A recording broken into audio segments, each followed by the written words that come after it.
రఘుపతి వెంకయ్య నాయుడు గారిని మర్చిపోలేం, ఒక దాదాసాహెబ్ ఫాల్కే ని మర్చిపోలేం, ఒక రాజ్ కపూర్ ని మర్చిపోలేం, సత్యజిత్ ని మర్చిపోలేం, షోలే తీసిన సిప్పిల్ని మర్చిపోలేం, తెలుగు సినిమాల్ని ఖ్యాతి నిలబెట్టిన నాగిరెడ్డి గారిని మర్చిపోలేం, పిఎన్ రెడ్డి గారిని మర్చిపోలేం, కోడవల్లి రామబ్రహ్మం గారిని మర్చిపోలేం. ఈ రోజున ఇంతమంది వేదిక పైన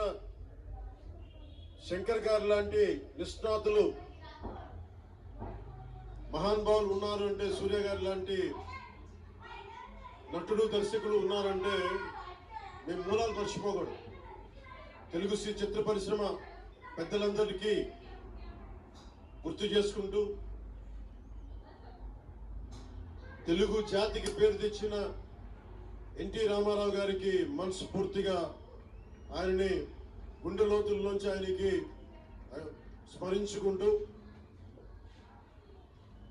అలాగే పవన్ కళ్యాణ్ ఉన్నా, రామ్ చరణ్ ఉన్నా, ఏ హీరోలు ఉన్నా కానీ దానికి మూలం మెగాస్టార్ చిరంజీవి గారు. మీరందరూ గేమ్ చేంజర్ అనొచ్చు, ఓజీ అనొచ్చు, ఆ మూలాలు ఎక్కడో మారుమూల